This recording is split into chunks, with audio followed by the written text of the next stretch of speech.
Hi, kind of an additional topic for today on conservation of energy for two very specific circumstances when you're dealing with pendulums and when you're dealing with springs.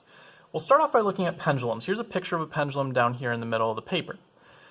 It's an example of a system in which mechanical energy is conserved. So the part of the pendulum that isn't the string, so here's a string, it's anchored to, like, let's say the ceiling or something. This is called the pendulum bob, okay? So we're going to imagine, let's say you just have a pendulum hanging like it would be like at sea. The pendulum bob is just above the ground.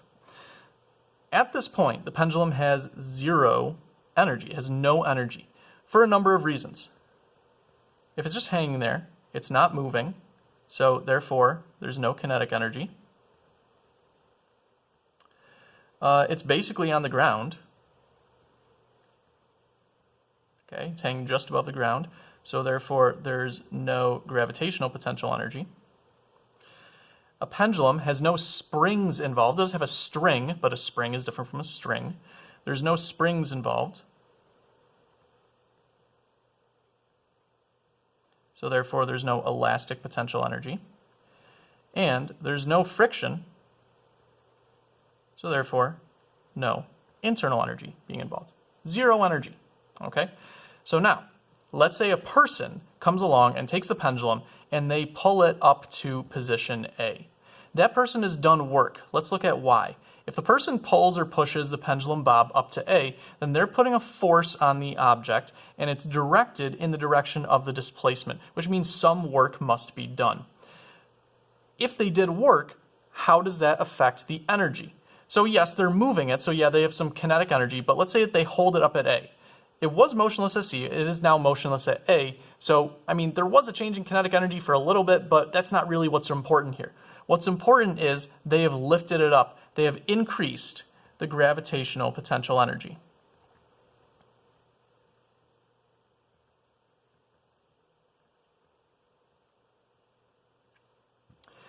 So, by pushing it up to point A, the person has increased the amount of gravitational potential energy in the system. They've given the system some energy. There was none, now there is some. And we required that person to put an outside force, an applied force, on it in order to get the pendulum up to A. Let's say the person now releases the pendulum. It swings down, and a key thing is that no extra work is done. None of those three outside forces are doing work as the pendulum swings after the person has let go and the pendulum's just swinging by itself, which means energy is conserved. Really quick, let's take a look at why we know energy is conserved here. Once the pendulum is released, there's no more applied force on the pendulum, on the bob. That was only there when the person was lifting it up to A. There's no normal force because it's not at rest on anything. You can argue that there's a force of tension. The tension points back towards the anchor point, but at every single point, the tension is going to be perpendicular to the direction that the pendulum is swinging in. Therefore, we know that in order for work to be done, the force and the displacement have to be at least a little bit in the same direction, not 90 degrees apart from each other. They are 90 degrees apart from each other, so in that equation, work equals force times displacement times cosine theta. You would plug in 90 for the theta, and cosine of 90 is 0. The tension does no work. There is no work done in this system once the pendulum starts to swing, which means energy is conserved. Well, there was a bunch of gravitational potential energy up here. Once the pendulum starts to swing, what happens to it? All of the gravitational potential energy is converted to, well, kinetic energy because it moves through the low point in the swing. So up here, there's gravitational potential energy. Down here, there's kinetic energy. Energy was transferred from gravitational potential energy to kinetic energy. At an intermediate point like B, there's both types. It still isn't as low as possible. It isn't basically on the ground like it is at C. So there's still a little bit of gravitational potential energy, or some gravitational potential energy, but it also moved to get from A to B. It's not motionless at B. There's also got to be kinetic energy. So that takes care of A to C. On the way back up, the kinetic energy is converted back into gravitational potential energy.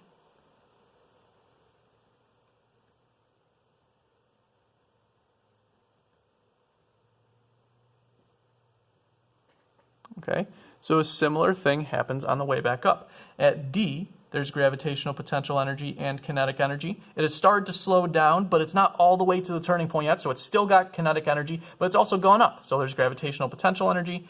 And then finally, at E, it's all back to gravitational potential energy. And then it would swing down to C, convert to kinetic energy, back up to A, back to gravitational potential energy, and so on and so forth.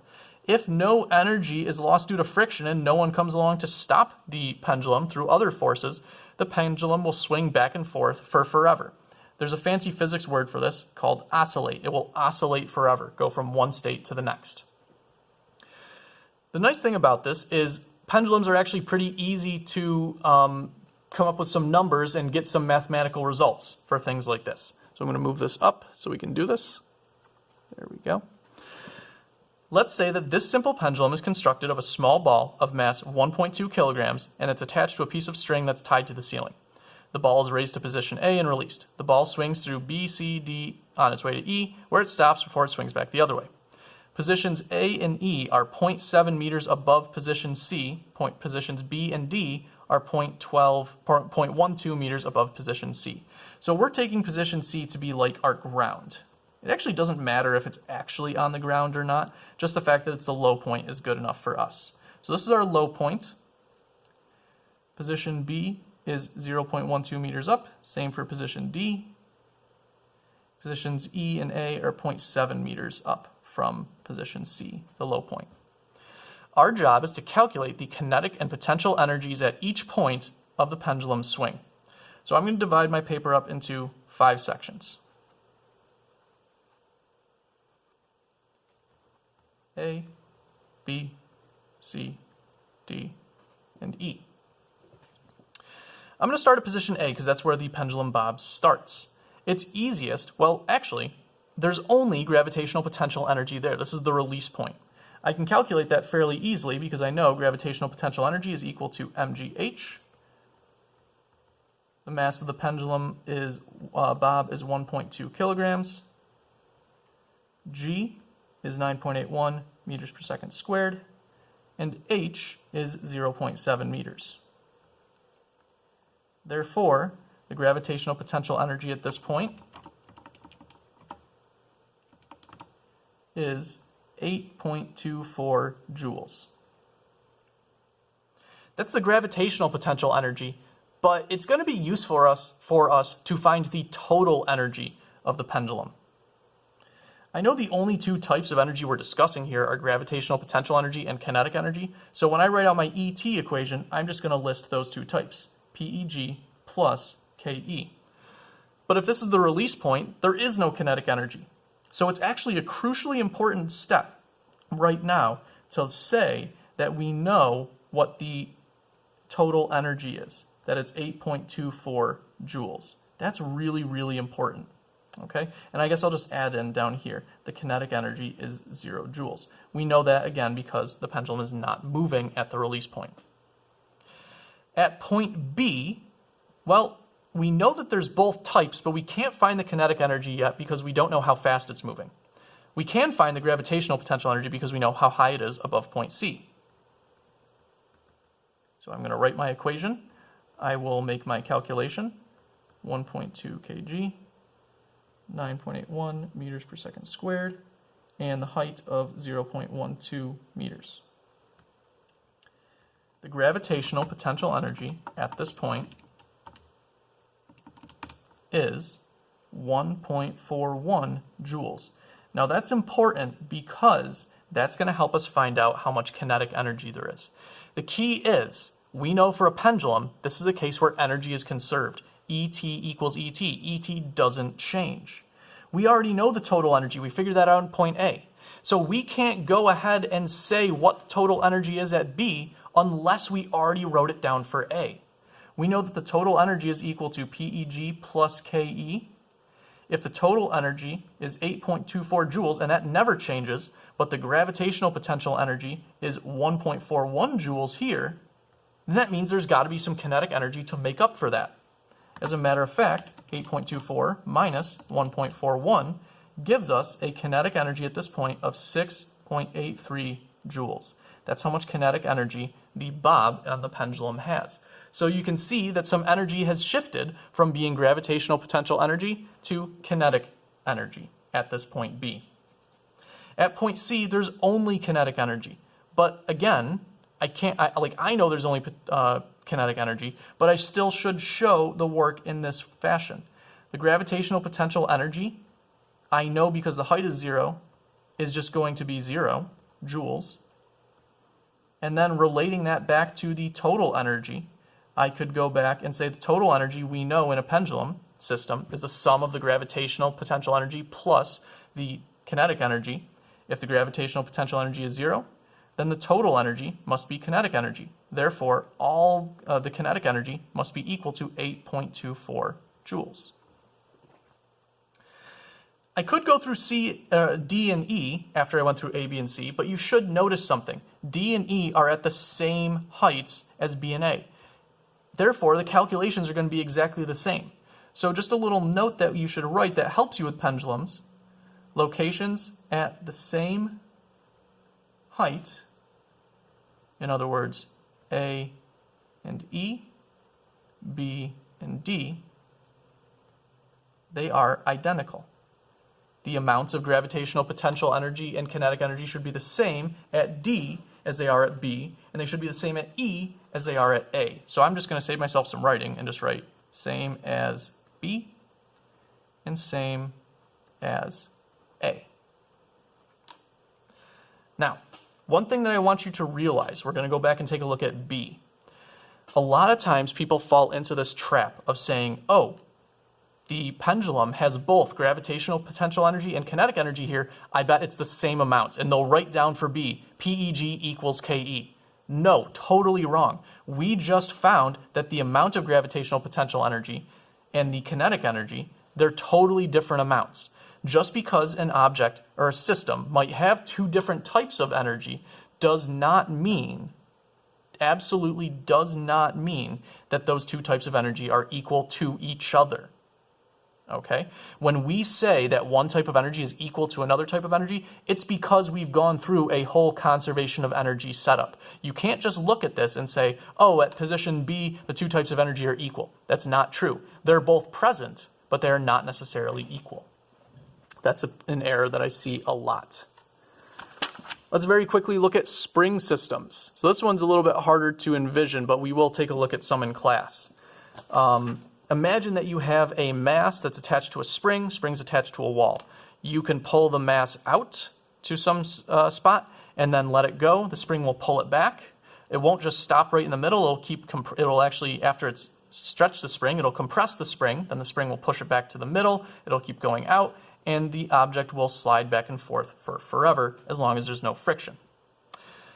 Similar phenomenon happens with a mass on a spring. Originally, when the system is here, no energy is stored when the system is at equilibrium.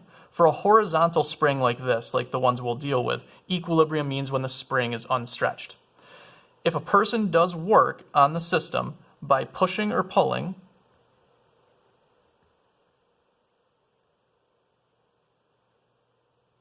the mass and spring,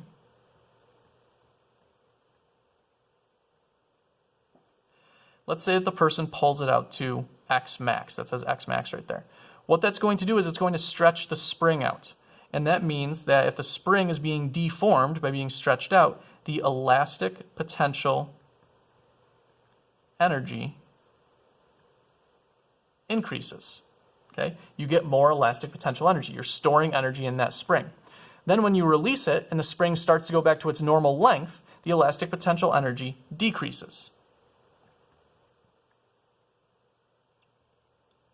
But, again, this is a situation where energy is conserved. Real quick, to talk about why energy is conserved. So when the person pulls the system out here, they're putting an applied force on the system. They're putting the applied force to the right. The displacement is to the right. That does work. But once released, no more work is done because now there's no more applied force. There's no tension because there's no strings in the system.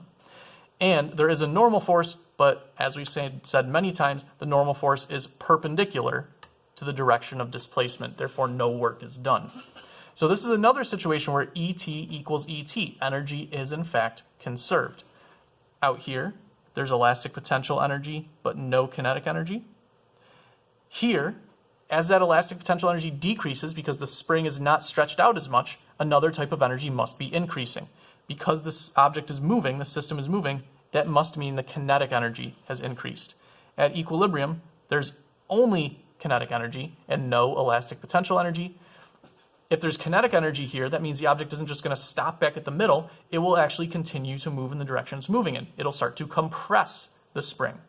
It'll compress the spring and it'll push it into here. When it compresses the spring, we're building up elastic potential energy again. Where does it get that elastic potential energy? Well, the kinetic energy decreases. So there's no kinetic energy here. No kinetic energy means this is the turning point. Then this will push back out, go through equilibrium, go to the spot where it's stretched out, and again, it will oscillate for forever unless friction or another force comes along to stop it. So we're converting this time not gravitational potential energy to kinetic energy, but elastic potential energy to kinetic energy.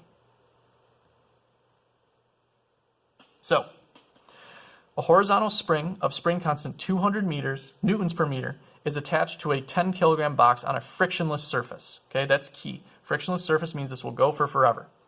The box is pulled from the 0 out to x max, which is 0.4 meters away, and then released.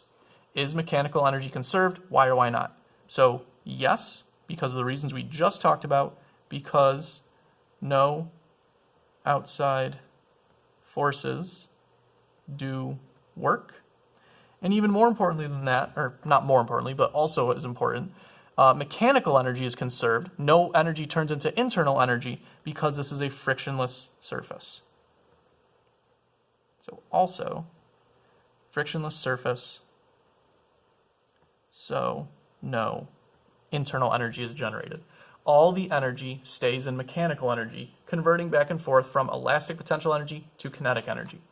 Obviously, with this and the pendulum, there's not really any such thing as perfectly frictionless, but we're looking at ideal cases here. I'm going to divide my paper into 3.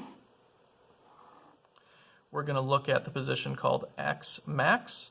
We're going to look at equilibrium, and we're going to look at x min. At x max, we know that there's elastic potential energy out there. PES equals 1/2 kx squared. We know the spring constant is 200 newtons per meter. We were told that. And we're told that x max is 0.4 meters out from equilibrium. So to find the elastic potential energy that's stored, all we have to do is take 0.4 squared times 200 times 1/2. 16 joules of elastic potential energy is stored at this point. We know that there's no kinetic energy being stored. Therefore, the total energy in this system is always comprised of the sum of elastic potential energy plus kinetic energy. If there's no kinetic energy, then the total energy in the system is simply equal to the elastic potential energy at this point, x max. The total energy is 16 joules. At equilibrium, this is where the spring is unstretched. So PES equals 1/2 kx squared. X is 0. This entire term goes to 0. So PES equals 0 joules. And based on that, we can say that since the total energy is the sum of PES plus KE, if that's 0, the total energy is still 16. This is still a case where energy is conserved. That must be what the kinetic energy is equal to. And I want to point out that because we found the kinetic energy with both this situation and for the for the pendulum system, we could go through and find what the speed of the pendulum bob and the mass is at different points. You're going to practice that on the homework, but it's pretty easy because you know the kinetic energy equation is 1/2 mv squared. So the kinetic energy there is 16 joules. And then finally, x min